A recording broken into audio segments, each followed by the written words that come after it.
தலைநகர் சென்னையின் பல்வேறு பகுதிகளில் சாலைகள் குண்டும் குழியுமாக காணப்படுவதாக குற்றச்சாட்டு எழுந்துள்ள நிலையில் தரமற்ற சாலைகளில் விபத்துகள் ஏற்பட்டு உயிரிழப்புகளும் நேர்ந்து வருவதாக விமர்சனங்கள் எழுந்துள்ளன. விளம்பர திமுக அரசின் அலட்சிய போக்கால் வாகன ஓட்டிகள் மற்றும் பொதுமக்கள் இன்னலுக்கு ஆளாகி வருவது குறித்து தகவல்களை எமது செய்தியாளர்கள் சேப்பாக்கத்திலிருந்து ராம்குமார் மற்றும் மடிப்பாக்கத்தில் இருந்து நித்யானந்தன் ஆகியோர் நேரலையில் வழங்கும் கூடுதல் தகவல்களை தற்போது கேட்கலாம். முதலாவதாக சேப்பாக்கத்தில் இருந்து இணைகிறார் எமது செய்தியாளர் ராம்குமார். வணக்கம் ராம்குமார், அப்பகுதியில் சாலையின் நிலவரங்கள் என விரிவான தகவல்.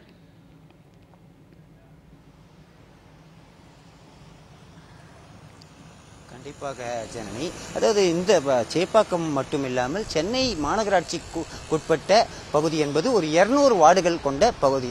கிட்டத்தட்ட சென்னை, திருவள்ளூர், காஞ்சிபுரம், செங்கல்பட்டு ஆகிய மாவட்டங்களை உள்ளடக்கிய ஒரு பெரிய மாநகராட்சியா இருக்கு. 200 வார்டுகள் இருக்கு. இந்த வார்டுல பொறுத்த வரைக்கும் இந்த சென்னை பெருநகர மாநகராட்சிக்குட்பட்ட பகுதியை மட்டும் 6931 கிலோமீட்டர் சாலைகள் இருக்கு. இதுல பேருந்து வழித்தடம் என்பது கிட்டத்தட்ட 487 பேருந்து வழித்தடத்துல 387 கிலோமீட்டர் சாலைகள் இருக்கு. அந்த 387 கிலோமீட்டர் சாலைகள் வழியாக தான் பேருந்துகள் பல்வேறு பகுதிகளில் இயக்கப்படுது. இது பிரதான சாலையான அண்ணா சாலை, வாலாஜா சாலை, காமராஜ் சாலை உள்ளிட்ட சென்னை மற்றும் சென்னை புறநகர் பகுதிகளில் இருக்கக்கூடிய பேருந்து வழித்தடங்கள். இது மட்டும் இல்லாமல் சென்னையில் இருக்கக்கூடிய தெருக்கள், சந்துகள் என 34,000க்கும் மேற்பட்ட தெருக்கள் இருக்கு. கிட்டத்தட்ட 52,000 கிலோமீட்டர் கிட்டத்தட்ட அந்த சாலைகள் இருக்கு. கிட்டத்தட்ட 6,931 கிலோமீட்டர் கொண்ட இந்த சாலையில சென்னை மாநகராட்சி நிர்வாகம் பராமரிச்சிட்டு இருக்கு. இந்த மாநகராட்சி நிர்வாகத்தை பொறுத்த வரைக்கும், அதாவது மாநகராட்சிக்கு உட்பட்ட பகுதியை மட்டும் இந்த பருவமழை காலங்களில் பழுதடைந்த சாலைகள்ல பராமரிச்சிட்டு வராங்க. மற்ற சாலைகளை நெடுஞ்சாலைத்துறை போட்டுட்டு வருதுன்னு சொல்லலாம். கடந்த 4.5 ஆண்டுகளாக இந்த விளம்பர திமுக அரசு சாலைகளை முழுமையா எந்த இடத்துலையும் முழுமையா போடப்படலை. அதே போல பராமரிக்கவும் இல்லை. இந்த சென்னை மாநகராட்சிக்குட்பட்ட 200 வார்டுகள் கொண்ட மாநகராட்சியில கிட்டத்தட்ட 180க்கும் மேற்பட்ட வார்டுகள்ல திமுக கவுன்சிலர்கள் மற்றும் அதன் கூட்டணி கட்சி கவுன்சிலர்கள் தான் இருந்துட்டு வராங்க. கிட்டத்தட்ட ஒரு கவுன்சிலருக்கு வருஷத்துக்கு 5 லட்சம் ரூபாய் சாலை பராமரிப்பு பணிக்காக கொடுக்கப்படுது. ஜனனி, இந்த சாலை பராமரிப்பு பணி என்பது புதிய சாலைகள் போடுவதற்கு அல்ல. அங்கே இருக்கக்கூடிய சிறிய பள்ளங்கள், அதாவது அடிக்கடி தோண்டப்படுகின்ற பள்ளங்களை சீரமைப்பதற்காக 5 லட்சம் ரூபாய் ஒரு வார்டு கவுன்சிலருக்கு கொடுக்கப்படுது. கடந்த 4.5 ஆண்டுகளாக இந்த 5 லட்சம் ரூபாய் வீதம் கிட்டத்தட்ட 10 கோடி ரூபாய் சென்னை மாநகராட்சி நிர்வாகம் கவுன்சிலர்களுக்கு கொடுத்திருக்கு. ஆனால் அந்த 10 கோடி ரூபாயை கவுன்சிலர்கள் செலவழிக்கப்படலை. இதை ஏப்பம் விட்டிருக்கிறார்கள் தான் நம்ம முழுமையா பொதுமக்களோட குற்றச்சாட்டு இருக்கு. ஏன்னா கடந்த 4.5 ஆண்டுகள்ல 10 கோடி ரூபாய் மக்கள் வரிப்பணம் சென்னை மாநகராட்சி நிர்வாகம் கவுன்சிலர்களுக்கு கொடுக்கப்பட்டும் அந்த சாலைகள் முழுமையா சீரமைக்கப்படுறதில்லை. எங்கு பார்த்தாலும் மரண குழிகளா காட்சியளிக்கிறது. இது சென்னை மட்டுமில்லாம சென்னை புறநகர் பகுதியில் அனைத்து இடங்கள்லயும் இது போன்ற நிலை தான் இருக்கு. நம்ம இருக்கக்கூடிய பகுதி சேப்பாக்கம் திருவல்லிக்கேணி தொகுதி, அதாவது துணை முதலமைச்சரோட சொந்த தொகுதியா இருக்கு. இந்த தொகுதியிலேயே இருக்கக்கூடிய இந்த வாலாஜா சாலையை நம்ம பார்த்துக்கிட்டு இருக்கோம். கிட்டத்தட்ட அதாவது மரண குழிகளா இருக்கு. அதாவது ஒரு சாலை நல்லா இருக்குன்னு சொல்லி தான் வாகன ஓட்டிகள் வேகமா வருவாங்க. திடீரென ஒரு பள்ளம், பெரிய பள்ளம் இருக்கும்போது அந்த பள்ளத்துல இருசக்கர வாகன ஓட்டிகள் நிலைத்தடி மாறி விழும்போதுதான் இந்த மரணம், விபத்து என்பது அதிகமா இருந்துட்டு வருது. இது போலதான் இந்த சேப்பாக்கம் திருவல்லிக்கேணி தொகுதிக்கு உட்பட்ட இந்த பகுதியை மட்டும், அதாவது வாலாஜா சாலை, திருவல்லிக்கேணி நெடுஞ்சாலை, அதாவது பீட்டர் சாலை உள்ளிட்ட பல்வேறு பிரதான சாலைகள் இருக்கு. பேருந்துகள் அதிகம் சென்று வரக்கூடிய ஆயிரக்கணக்கான பேருந்துகள் செல்லக்கூடிய ஒரு சாலைகளா இருக்கு. ஆனா இந்த சாலைகளை கடந்த 4.5 ஆண்டுகளாக எந்த சாலையும் சீரமைக்கப்படவில்லை என்ற குற்றச்சாட்டு இருந்து எங்கு பார்த்தாலும் மேடும் பள்ளமாக மரண குழிகளாக காட்சியளிக்கிறது. பல நேரங்களில் இருசக்கர வாகன ஓட்டிகள் விழுந்து உயிரிழக்கும் அபாயம் தொடர்ச்சியா இருந்துட்டு வருது. பல இடங்கள்ல உயிரிழந்தும் இருக்கிறாங்க. இந்த சேப்பாக்கம் திருவல்லிக்கேணி ஒரு விஐபி தொகுதியாக இருக்கக்கூடிய இந்த தொகுதியிலேயே இந்த நிலை என்றால், மற்ற கொளத்தூர் இதைவிட மோசமாக இருக்கிறது. கொளத்தூர் சட்டமன்ற தொகுதி முதலமைச்சரோட சொந்த தொகுதி. அந்த தொகுதியிலையும் அதாவது அதாவது GKM colony, paper mills road, Jawahar Nagar உள்ளிட்ட பல பகுதிகள் வந்து மேடு பள்ளங்களாகவும் சாலைகள் சீரமைக்காமலும் தொடர்ச்சியா இருந்துட்டு வர்றதுனால அங்க கடந்த பல மாதங்களுக்கு முன்பு குளத்தூர்ல ஒரு இருசக்கர வாகனத்தில் சென்ற பெண் வந்து குழந்தையுடன் செல்லும் போது நிலை தடுமாறி விழுந்து தண்ணீர் லாரி ஏறி வந்து விபத்து ஏற்பட்டு உயிரிழந்தார். இது குளத்தூர்ல நடந்தது. தொடர்ச்சியா சென்னை மாநகராட்சிக்குட்பட்ட பகுதிகள் கிட்டத்தட்ட 21 சட்டமன்ற தொகுதிகள் இருக்கு. இந்த 21 சட்டமன்ற தொகுதிகளிலும் இந்த நிலை தான் இருக்கு. அப்போ கடந்த 4.5 ஆண்டுகளாக 10 கோடி ரூபாய் திமுக கவுன்சிலர் ஒட்டுமொத்த கவுன்சிலருக்கும் வழங்கப்பட்டிருக்கு. சாலையை சீரமைப்பதற்கு, பராமரிப்பதற்கு. அந்த பணம் எங்கே சென்றது என்ற நிலை தான் இருக்கு. அதாவது சென்னை மாநகராட்சி மேயரை பொறுத்த வரைக்கும் சென்னையில் 2000 பள்ளங்கள் இருக்குன்னு கண்டறிஞ்சிருக்கோம்னு சொல்றாங்க. அப்போ 4.5 ஆண்டுகள்ல சென்னை மாநகராட்சி நிர்வாகம் இந்த பள்ளங்களை கண்டறிவதற்கான வேலைதான் செய்திருக்கிறதா? அந்த 4.5 ஆண்டுகள்ல எந்த ஒரு சீரமைப்பு பணியும் செய்யல என்பது அவங்களோட ஒரு ஒப்புதல் வாக்கு மூலமா இருக்கு. இது சேப்பாக்கம், திருவல்லிக்கேணி மட்டும் இல்லாம வடசென்னை பகுதியில் பல பகுதிகளில் வந்து அதாவது வாகனங்களே செல்ல முடியாத நிலை இருந்து வருகிறது. அவசர கோலத்தில் போடப்பட்ட சாலைகள் வந்து பருவமழை காலத்துல ஒட்டுமொத்தமா பெயர்ந்து ஒரு தரமற்ற சாலையா போட்டதால பல பகுதிகளில் அந்த சாலைகள் வந்து முழுமையா மக்கள் வந்து பயன்படுத்த முடியாம நிலையில் தான் இருக்கு. அதாவது பிரதான அதாவது ஒரு VIP பகுதியாக மக்கள் நடமாட்டம், வாகன நடமாட்டம் அதிகமாக இருக்கக்கூடிய தியாகராய நகர் சட்டமன்ற தொகுதியிலையும் இதே நிலையில் தான் இருக்கு. அதாவது GN செட்டி சாலையில் இருக்கக்கூடிய ஒவ்வொரு எங்கு பள்ளம் வருமோ, எங்க மேடு வருமோ என்ற நிலைதான் வாகன ஓட்டிகள் வந்து தொடர்ச்சியா பயணம் பண்ணிட்டு வராங்க. அந்த பகுதி முழுவதுமே வந்து எந்த பள்ளத்தில் எப்போது விழுமோ என்ற அச்சத்தில் தான் வாகன ஓட்டிகள் இருந்துட்டு வராங்க. அதாவது துரைசாமி பாலம், தியாகராய நகர் சட்டமன்ற தொகுதிக்குட்பட்ட பகுதியில் இருக்கக்கூடிய ஒரு துரைசாமி சுரங்கப்பாதை. இந்த சுரங்கப்பாதை 4.5 ஆண்டுகளாக மேடு பள்ளங்களாக ஒரு மரண குழிகளாக தான் காட்சியளிச்சிட்டு எங்கு எப்ப அதாவது பருவமழை காலத்திலும் சரி, கோடை காலத்திலும் சரி, அங்கு வந்து தண்ணீர் ஊற்று என்பது அதிகமா இருந்துட்டு இருக்கு. இந்த விளம்பர திமுக அரசோட சென்னை மாநகராட்சி நிர்வாகம் எந்த நடவடிக்கையும் இல்லை. அதற்கான ஒரு மேம்பாட்டு பணியோ பராமரிப்பு பணியோ இருந்துட்டு வரல. இது போலதான் சென்னையில் இருக்கக்கூடிய கிட்டத்தட்ட 12 சுரங்கப்பாதைகள் இந்த நிலைமை தான் இருக்கு. அதே போல மேம்பாலங்களை பொறுத்த வரைக்கும் அண்ணா நகர்ல திருமங்கலம் மேம்பாலம், அதே போல கோயம்பேடு மேம்பாலம், இந்த மேம்பாலங்கள் வந்து முறையா பராமரிக்கணும். நெடுஞ்சாலைத்துறையும் சரி, சென்னை மாநகராட்சி நிர்வாகமும் சரி. இந்த மேம்பாலம் என்பது முழுமையா பராமரிக்கப்படாம அங்கே வந்து பேட்ச் ஒர்க் போடப்பட்டிருக்கு. அந்த மேம்பாலத்தில் செல்லக்கூடிய வாகன ஓட்டிகளும் பல நேரங்கள்ல விபத்து ஏற்பட்டு உயிரிழக்கும் அபாயம் ஏற்பட்டிருக்கு. இந்த சென்னை மாநகர எல்லைக்குட்பட்ட பகுதிகளில் இப்படி இருக்குன்னா, சென்னை புறநகர் பகுதியாக இருக்கக்கூடிய அம்பத்தூர், பாடி, அதே போல இந்த பல்லாவரம், ஆலந்தூர் உள்ளிட்ட பல பகுதிகளில் இந்த நிலை தான் இருக்கு. இது ஒரு புறம் இருக்க. அதாவது ஆதம்பாக்கம், சோழிங்கநல்லூர் உள்ளிட்ட பல பகுதிகளில் மெட்ரோ ரயில் திட்ட பணிகள் நடந்துட்டு வந்தாலும் அங்கே இருக்கக்கூடிய சாலைகள் வந்து முழுமையா எந்த இடத்திலும் வந்து பள்ளம் மேடு என ஒரு மரண குழிகளா ஒரு பொதுமக்கள் பயன்படுத்த முடியாதனால தான் இருக்கு. ஒட்டுமொத்தமா சென்னை மாநகராட்சியின் கட்டுப்பாட்டுக்குள்ள 200 வார்டுகள்லயும் அதாவது பிரதான சாலைகள் முதல் தெருக்கள், குறுக்கு சந்துகள் வரை அனைத்திலுமே இந்த மேடு பள்ளங்கள் மரண குழிகளாக காட்சியளிக்கிறது. இந்த சென்னை மாநகராட்சி நிர்வாகம், விளம்பர திமுக அரசின் நெடுஞ்சாலைத்துறை என்பது ஒட்டுமொத்தமா செயலிழந்து இந்த 4.5 ஆண்டுகள்ல அதாவது கமிஷன், கலெக்ஷன், கரப்ஷன் என்பதை எதிர்நோக்கியே இந்த அரசு செயல்பட்டு இருந்ததை தவிர சென்னை மாநகராட்சிக்குட்பட்ட பகுதிகளில் இருக்கக்கூடிய சாலைகள், தெருக்கள் எதுவுமே வந்து முழுமையா போடப்படல. அதாவது பராமரிக்க பணி கூட இந்த சென்னை மாநகராட்சி நிர்வாகம் செய்யப்படல.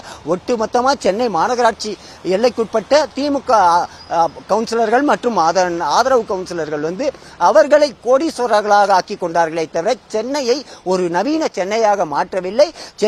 ஏற்கனவே போடப்பட்ட சாலைகளை கூட அதாவது பராமரிக்கப்படாமல் மேடும் பள்ளங்களாக குண்டும் குழிகளாக தான் காட்சியளிக்குது. இது பல பகுதிகளில் பொதுமக்களோட குற்றச்சாட்டா இருக்கு.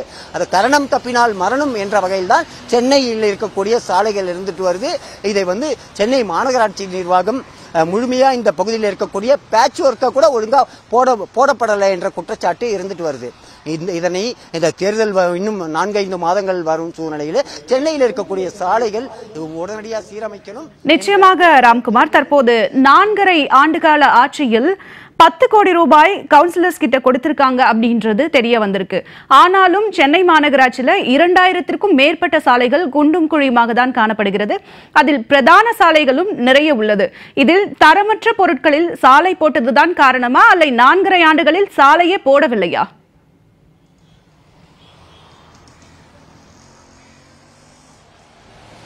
அதாவது ஒவ்வொரு பருவமழைக்கு முன்பாகவும் இருக்கக்கூடிய அந்த வார்டுக்குட்பட்ட பிரதான சாலைகள், தெருக்கள் உள்ளிட்டவைகளை அதாவது மாநகராட்சி பொறியாளர்கள் மற்றும் மாநகராட்சி கவுன்சிலர்களை பொறுத்த வரைக்கும் அந்தந்த பகுதியில் இருக்கக்கூடிய சாலைகளை பார்வையிடணும். அந்த பருவமழை காலத்திற்கு முன்பு அந்த சாலைகள் சீரமைக்கப்படணும் தான் எப்போதுமே விதி.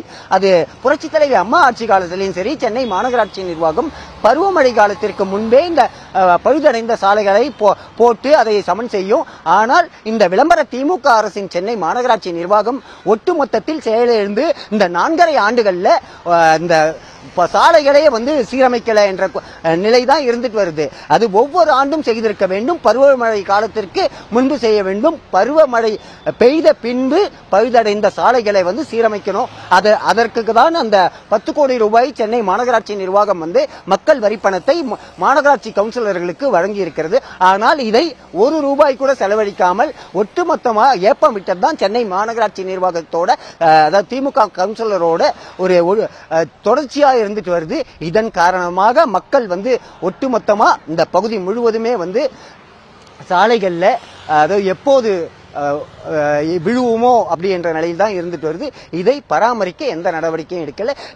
இதை பராமரிக்காத மாநகராட்சி கவுன்சிலர் மீது விளம்பர திமுக அரசு எந்த நடவடிக்கையும் எடுக்கலன்னு தொடர்ச்சியா இருந்துட்டு வருது. கிட்டத்தட்ட கடந்த 4.5 ஆண்டுகள்ல 10 கோடி ரூபாய் வரிப்பணம், மக்கள் வரிப்பணம் திருடப்பட்டிருக்கு, மக்களிடம் கொள்ளையடிக்கப்பட்டிருக்கு. அதற்கான எந்த பணியையும் செய்யவில்லை என்பதுதான் நிதர்சனமான உண்மையா இருக்கு. ஜெரணி, சேப்பாக்கத்திலிருந்து நேரலையில் விவரங்களை வழங்கியமைக்கு நன்றி ராம்குமார். தொடர்ந்து இணைப்பிலேயே இருங்கள், தொடர்ந்து பேசுவோம். தற்போது மடிப்பாக்கத்திலிருந்து நித்யானந்தன் நேரலையில் இணைகிறார். வணக்கம் நித்யானந்தன். அப்பகுதியில் சாலைகளின் நிலவரம் என்ன? இது குறித்து பொதுமக்கள் என்ன சொல்றாங்க?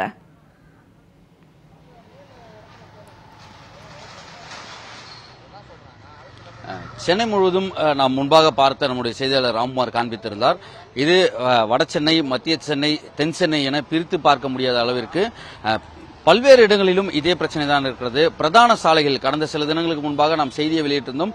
சென்னை அசோக் நகரில் அருகாமையில் இருக்கக்கூடிய 100 அடி சாலையிலே பிரச்சனை இருந்தது. காவல்துறையினர் தான் அந்த பள்ளங்களை மூடக்கூடிய வேலையெல்லாம் செய்திருந்தார்கள்.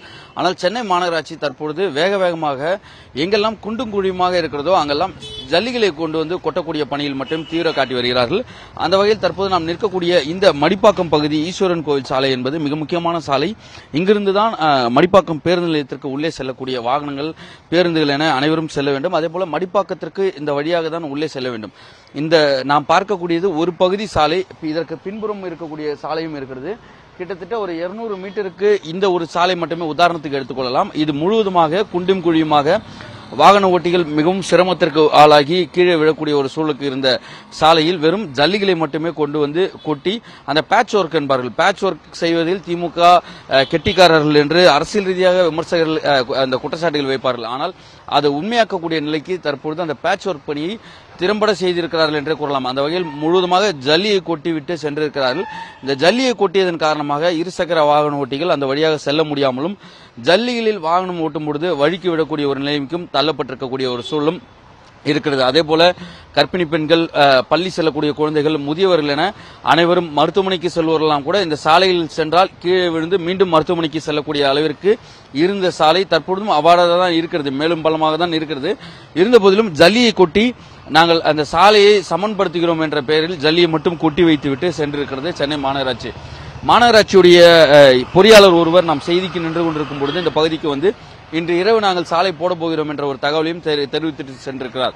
ஆனால் சென்னை மாநகராட்சியுடைய மேயர் பிரியாவை கேட்கும் பொழுது தற்பொழுது சாலை அமைக்கக்கூடிய பணி நடைபெறாது, மழையின் காரணமாக ஒத்தி வைத்திருக்கிறோம் என்று அவர் கூறுகிறார். ஆகவே ஒருவருக்கு ஒருவர் சொல்லக்கூடிய அந்த கருத்துக்கள் எல்லாம் முரண்பாடாகவே தொடர்ந்து இருந்து கொண்டிருக்கிறது.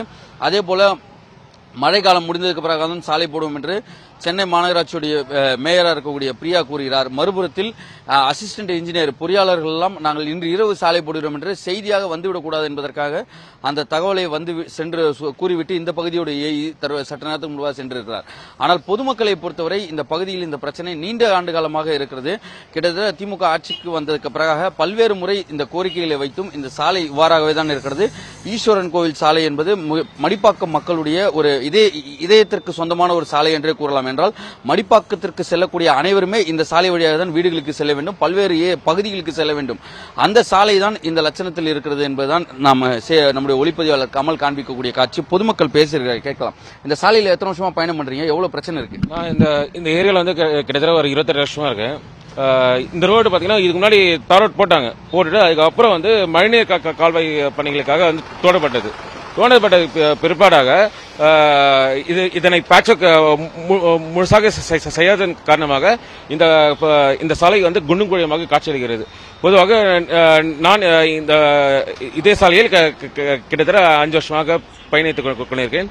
அப்பொழுது எனக்கு டிஸ்க் பிரச்சனை உள்ளிட்ட இதர பிரச்சனைகள் அனைத்தும் எனக்கு பிரச்சனையாக உடல் சார்ந்த பிரச்சனையாக வந்துவிட்டது.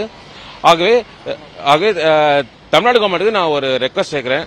as well as வந்து நம்ம கிரேட்டர் சென்னை கார்பரேஷன் ஒரு ரெக்வஸ்ட். இந்த ரோடு மடிப்பாக்கம் இப்ப இருக்கிற ரோடு பேர் வந்து மடிப்பாக்கம் ஈஸ்வரன் கோவில் மெயின் ரோடு. இது வந்து மடிப்பாக்கம் பஸ் ஸ்டாண்டுக்கு போற ரூட். ஸோ அதனால இந்த பஸ் போக்குவரத்து வந்து இடையூறு இல்லாம இருக்கணும்னா இந்த ஏரியாவுக்கு வந்து கொஞ்சம் சீக்கிரமாவே வந்து ஒரு தார் ரோட் போட்டுருங்க. தார் ரோட் போட்டு அதுக்கப்புறம் வந்து வாகனங்கள் வந்து ஃபாஸ்டா போறதுனால விபத்துகள் ஏற்படுது. அதனால வந்து ஒவ்வொரு 50 மீட்டர்ஸ்க்கு ஒன்ஸ் வந்து ஒரு ஸ்பீட் பிரேக்கரும் போட்டு விட்டுருங்க. அதே நைட் டைம்ல இங்க லைட்டோட வெளிச்சம் வந்து அந்த அளவுக்கு இல்ல.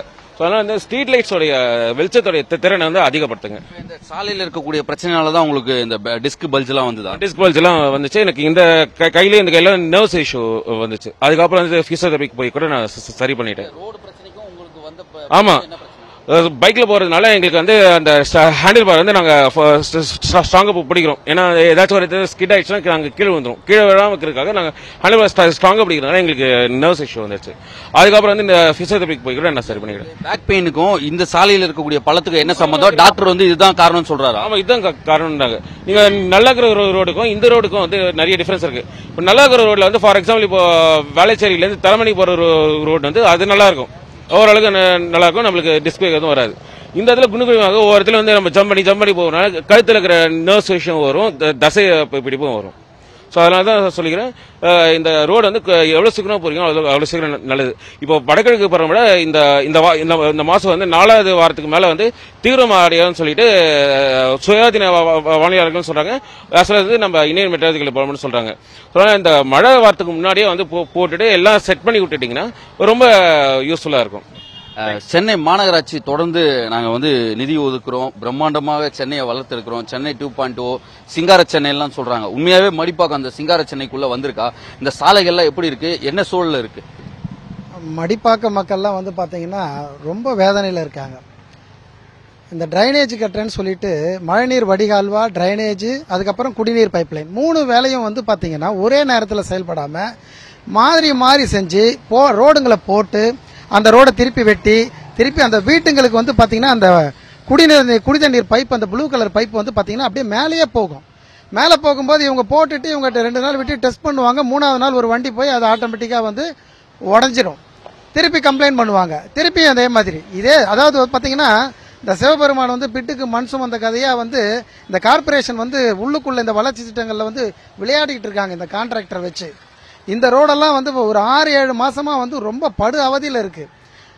கொஞ்சம் மழை பெஞ்சதுன்னா ஒரு கிட்டத்தட்ட ஒரு 150 பள்ளங்கள் வந்து தானா உருவாயிடும். இந்த இடத்துல உருவாயிட்டு ஒவ்வொருத்தரும் கீழே விழுந்து எழுந்திருக்காத குறை தான்.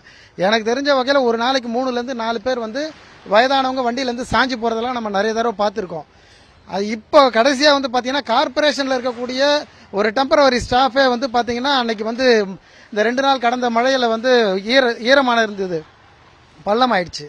அந்த பள்ளத்தில் வந்து அவர் அப்படியே வண்டியை விட்டு கீழே விழ போனார். அப்போ நானே ஓடி போய் பிடிச்சிருக்கேன். அப்புறம் அன்னைக்கு வந்து கார்பரேஷனுக்கு ஃபோன் பண்ணி சொன்ன உடனே தான் அவங்க உடனே வந்து இந்த மண்ணுங்களை வந்து கொட்டி நிரப்பினாங்க. பட் இந்த மழை இதெல்லாம் வந்து டெம்பரவரி ஸ்ட்ரோக்கு, இதனால எந்த ஒரு பலனும் கிடைக்காது. ஒரு மனிதனுக்கு வந்து இந்த சாலையில் வந்து இந்த தெருவில் பூ விற்கிறவங்களோ கடை வச்சிருக்கவங்களோலாம் கிட்டத்தட்ட நீங்கள் போய் டெஸ்ட் பண்ணீங்கன்னா அவங்களுக்கு வந்து நுரையீரல் பாதிக்கப்பட்டு கண்டிப்பாக கேன்சர் நோய் கூட வரதுக்கான வாய்ப்பெல்லாம் நிறைய இருக்குது. ஏன்னா அவ்வளோ புழுதி 6 மாதம் 1 வருஷமாக வந்து இவ்வளோ புழுதியை வந்து ஒரு மனிதன் வந்து எப்படி தாங்க முடியும்? அந்த ஒரு அடிப்படை வந்து அறிவு கூட வந்து கார்ப்பரேஷன் அதிகாரிகள் மத்தியில் இல்லைன்றது தான் நான் வந்து பார்க்கிறேன். ஏன்னா எல்லாருமே வந்து இப்போ நம்ம வீடு நம்ம ரோடு இப்படி இருந்தால் நம்ம வந்து விடுவோமா? அப்போ ஒவ்வொரு கார்ப்பரேஷன் அதிகாரிகளும் இந்த ரோட்டில் எவ்வளோ வாகனங்கள் பயணிக்குது, கம்மியாக போகிற வாகனங்கள் இருக்கக்கூடிய இடத்துல கூட பார்த்தீங்கன்னா சாலைகள் போடப்பட்டிருக்கு. ஆனால் இவ்வளோ வாகனங்கள் ஒரு நாளைக்கு வந்து ஆயிரக்கணக்கான வாகனங்கள் போகக்கூடிய இடத்துல அந்த ஃபர்ஸ்ட் ப்ரிஃபரன்ஸ் கொடுக்க மாட்டாங்க. கேட்டால் என்ன சொல்கிறாங்க, கான்ட்ராக்டர் வந்துட்டு இருக்காருங்க வந்து போடுறாருன்றாங்க. என்னன்னு கேட்டால் எல்லா வேலையுமே ஒரே கான்ட்ராக்ட் எடுத்திருக்காரு போல இருக்குங்க, அதனால வந்து வரலன்றாங்க.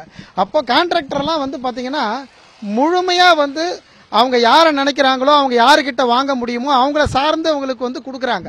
நான் பார்த்திருக்கலாம் இந்த பகுதியோட சமூக ஆர்வலர் இருக்காரு. தொடர்ந்து சென்னை மாநகராட்சி பல்வேறு திட்டங்களை மடிப்பாக்கத்தை செய்யறேன்னு சொல்றாங்க. இந்த சாலை இவ்வளவு இருக்கிறது என்ன செஞ்சிருந்தா அது சரி செஞ்சிருக்கோம்.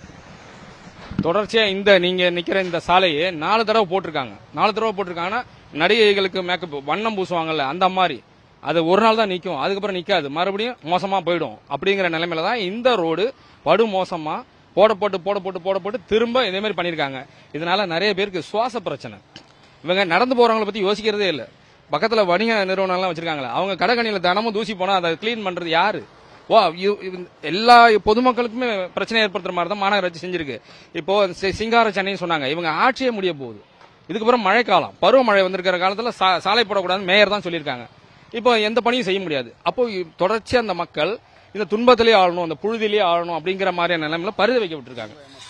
அவன் கண்டிப்பா நிச்சயமா இந்த திமுக அரசாங்கம் சென்னை மாநகராட்சி முற்றிலும் மக்களை மோசமா ஆக்கி அவங்களை பரித வைக்க விட்டுட்டு இந்த ஆட்சியை முடிய போற நிலைமையில நாங்க இன்னும் அவங்களை சரி பண்ணிடுவோம் சொல்லி ஏமாத்திக்கிட்டே இருக்காங்க. இது வன்மையா கண்டிக்கத்தக்கது. நாம் பார்த்திருக்கலாம் மடிப்பாக்கம் பகுதிவாசிகளுடைய மிக முக்கியமான கோரிக்கை என்பது இந்த சாலையை சீரமைக்க வேண்டும். இந்த சாலைகளால் வாகன ஓட்டிகளுக்கு அவதி இருந்தாலும் மறுபுறத்தில் இந்த பகுதியில் இருக்கக்கூடிய விற்பனையாளர்களுக்கு நுரையீரல் பிரச்சனை ஏற்படக்கூடிய அளவிற்கான தூசிகள் சாலையில் இருக்கக்கூடிய அந்த மண்ணெல்லாம் பறக்கக்கூடியதால் நுரையீரல் பிரச்சனை வரை ஏற்படக்கூடிய சூழலுக்கும் இருக்கிறது. வாகன ஓட்டிகளுக்கு முதுகில் அதாவது மருத்துவ சிகிச்சை எடுக்கக்கூடிய அளவிற்கான பிரச்சனை வரை இங்கு பள்ளமும் மேடுமாக குண்டும் குழியுமாக இந்த பகுதியினுடைய பல்வேறு சாலைகள் இருக்கிறது என்று குற்றச்சாட்டை வைக்கிறார்கள். ஆகவே நாமும் நேரடியாக இதை ஒளிபரப்பியிருக்கிறோம். அரசு என்ன செய்ய போகிறது, சென்னை மாநகராட்சி இதில் கவனம் செலுத்த போகிறதா அல்லது மீண்டும் மீண்டும் இந்த மக்களை இப்படியே இவ்வாறாகவே புலம்ப விட்டு அடுத்தடுத்த கட்ட பணிகளை நாங்கள் செய்கிறோம் என்று விளம்பரம் மட்டுமே செய்ய போகிறதா என்பதை பொறுத்திருந்து பார்க்க வேண்டியிருக்கிறது. மடிப்பாக்கத்திலிருந்து நேரலையில் விவரங்களை வழங்கியமைக்கு நன்றி நித்யானந்தன். விரிவான தகவல்களை வழங்கியமைக்கு நன்றி ராம்குமார். சென்னை மக்களின் இன்னலை போக்க சென்னை மாநகராட்சி தகுந்த நடவடிக்கை எடுக்குமா? பொறுத்திருந்து பார்ப்போம். நன்றி.